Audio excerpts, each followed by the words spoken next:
A quick reaction to Bayern Munich versus Real Madrid. We will talk about it after.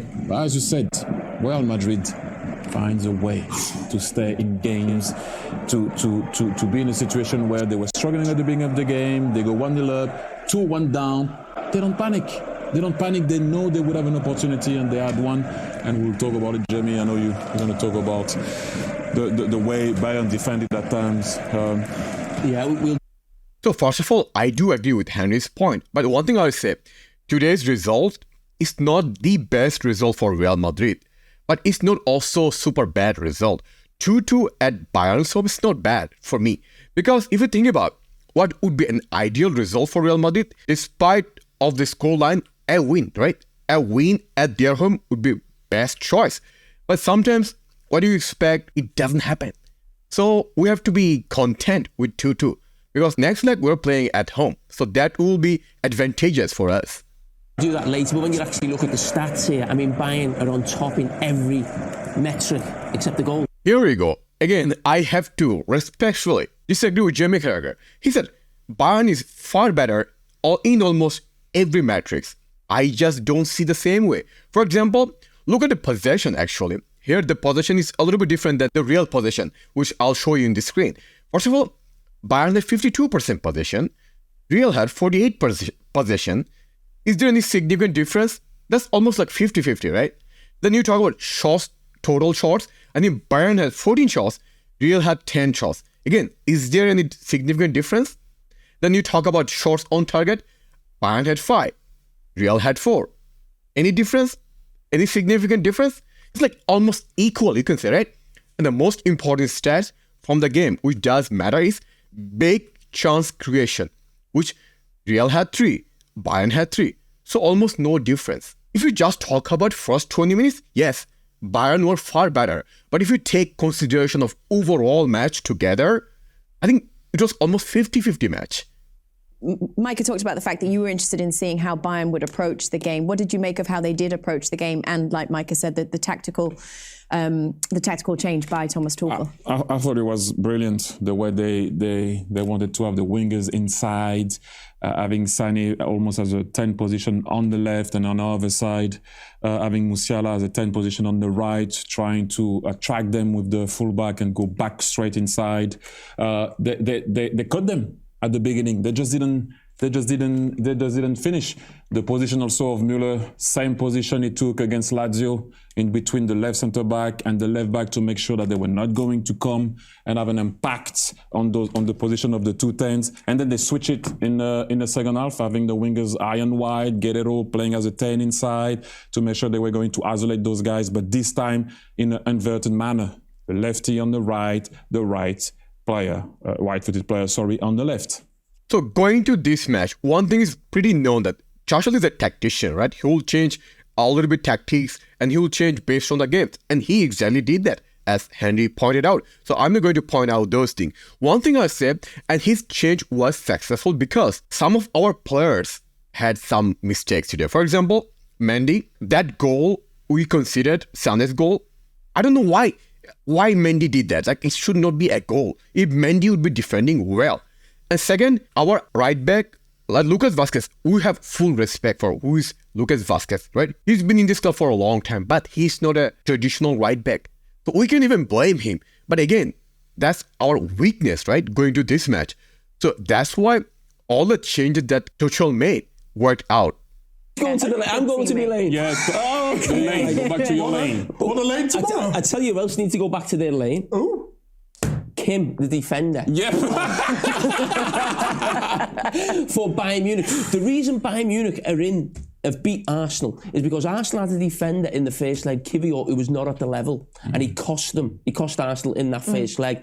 Kim has cost Bayern Munich in this first leg. He really has, because they've been the dominant team, they've been the better team, but they've been let down by a defender at the back. And that's what happened to Arsenal. And Bayern obviously capitalised on that, but Real Madrid look like they will capitalise on this from Bayern Munich. Okay, here I like Jamie's humor. Yeah, well, to be honest, if you look at Bayern's defense, that's their weakness, right? In fact, why I'm a little bit more not that satisfied after this result is not the way we played, but more of the how we did not exploit their weakness. Like, we could have done better. Being said that, I respectfully, again, disagree with Jamie Carragher's point that Bayern was the dominant team. I thought it was 50-50. There was a moment where Bayern was better in the match, and there were moments where Madrid was better. Am I being biased? I don't know. It could be that I am being a little bit biased towards Madrid because I'm a Madrid fan, right? So, 2-2 was the final score. Penalty for each side between Real Madrid and Bayern Munich. Was it a fair result, did you think, Michah? Did it reflect the game? I thought Bayern were the better team in terms of the metrics, like Jamie said, you know, passes, possession, all that sort of thing. But it doesn't matter. Why are you looking at me like that, Jamie? Everyone is on your case? No, I know. No, you said the You're metrics. staying in his I lane. know. I was just laughing at you. It didn't sound like you saying the Mets. It just, What, it doesn't sound right? no, I don't know. It's just, I don't know. It was my word, wasn't it? Well, I was just saying that your word. But I think the overall game, With everyone. basically, Bayern overall were probably the better team, but Real Madrid, they dug in and got the draw in the end. You know, sometimes I wonder if this show is like post-match show or is a comedy show.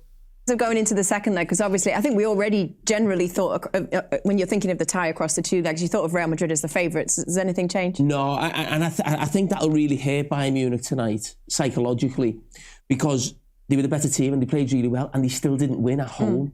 And there's this feeling, I think, with Real Madrid, whoever comes up with against them, because I've written them off so often.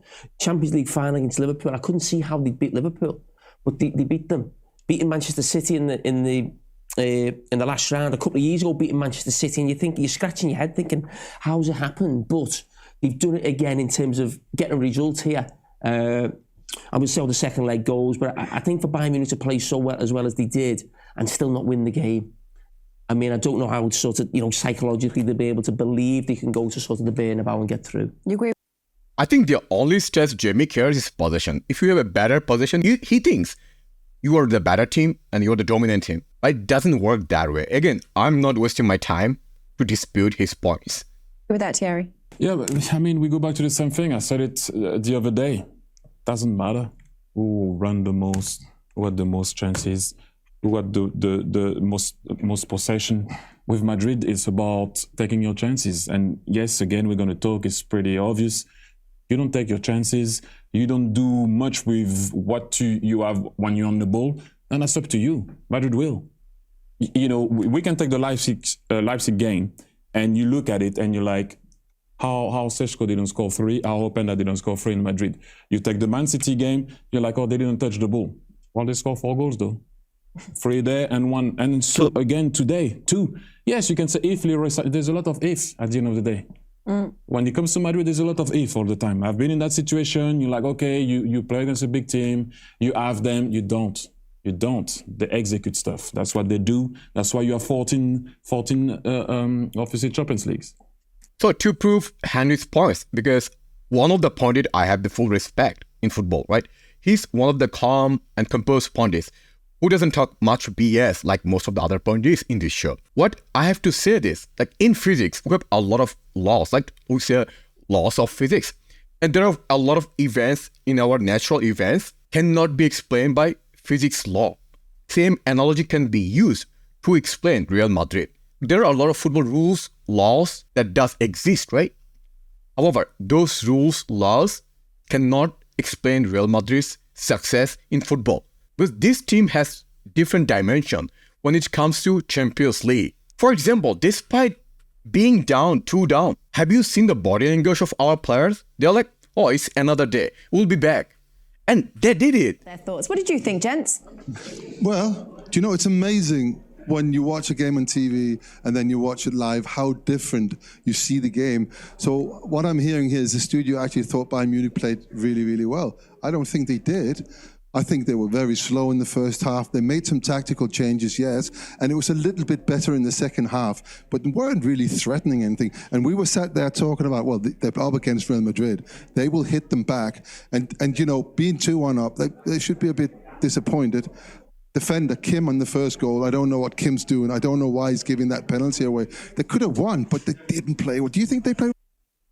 So here proves that I am not the only one who thinks that Bayern wasn't the far better team, as Jimmy pointed out. I thought they were equal. And Peter Schmeichel, he's also agreeing with my points. In fact, he's not a Madrid fan. He doesn't like Madrid much, honestly. Quite clearly, there were periods, 20 minutes in the first half and 15, 20 minutes in the second half, that you were asking Bayern to actually speed things up, and they did. And when they did, they got a result. I find fascinating what happened in the first 20 minutes, in which Real Madrid were like, it doesn't matter, we're inferior, we're conceding goals, we'll have our moment, goal. And in the second half, exactly the same. They go 2-1 down, doesn't matter, we'll have our chances, and then eventually they come. So that's the head. It's amazing to watch Real Madrid play live in the stadium. There's no panic at any time. The manager, Ancelotti, is just so calm. All the players, they go 1-0, 2-0 down, 2-1 down, sorry.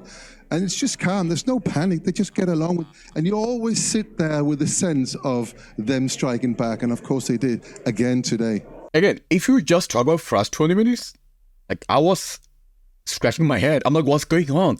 This is not what we expected as a Madrid fans. We thought we will be the better team, right? In first 20 minutes, we did not have any single ball. But did it matter for long? Not so much, because we had one ball and one goal.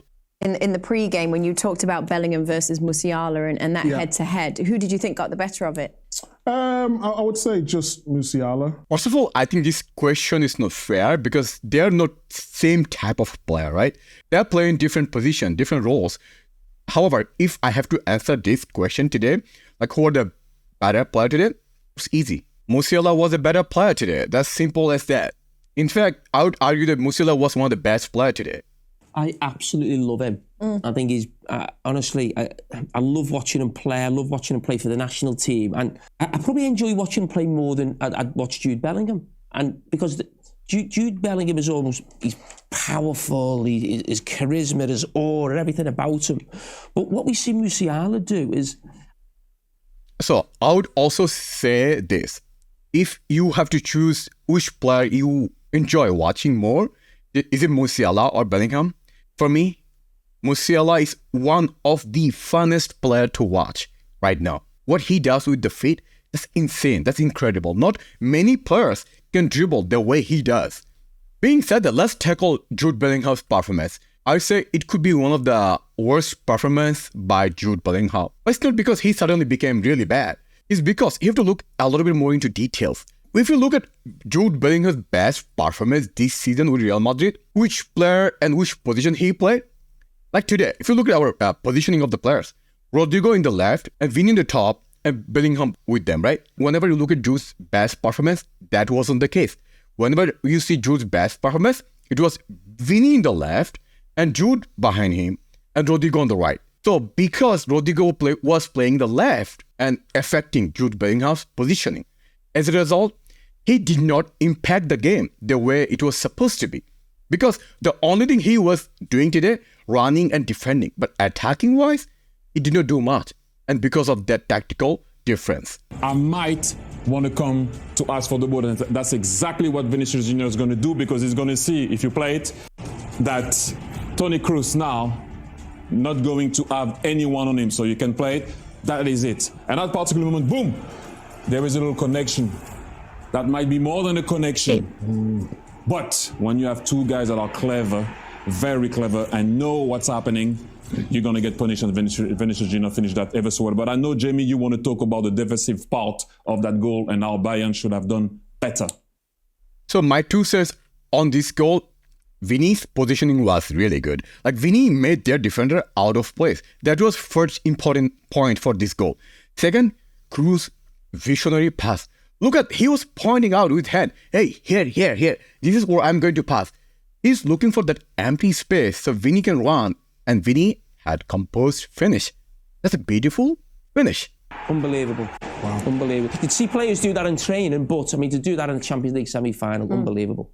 So finally, some compliment from Jamie Carragher. This is what I want. Just say, this is a good goal. This is a beautiful goal. This is incredible goal. This is sublime goal. This is outstanding goal. Like, say all, you can use all the adjectives. Just say something.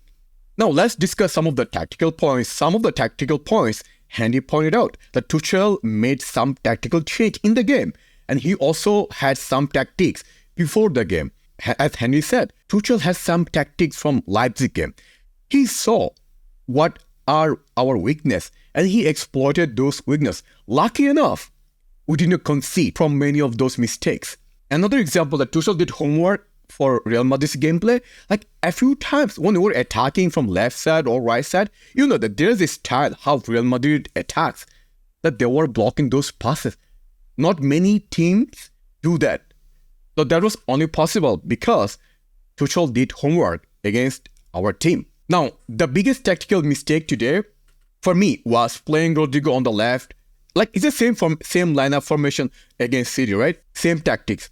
I think against City it did work, and against City we needed this kind of defensive formation, right? That's understandable because the way City plays, it's like a robot. It's almost impossible to play against them. However, against Bayern, I think that was a mistake. Against Bayern, they have a lot of holes. They have a lot of weakness in their defense. Their weakness is their defense. And we did not exploit that. Like when you have Vini versus Kimi, that should be one of the focal points that we should exploit. But unfortunately, because of our change of lineup and roles, we did not exploit those moments. So as this video is already too long, I'm not going to spend time on analyzing players' individual performance. Let me know, what did you think about our performance today?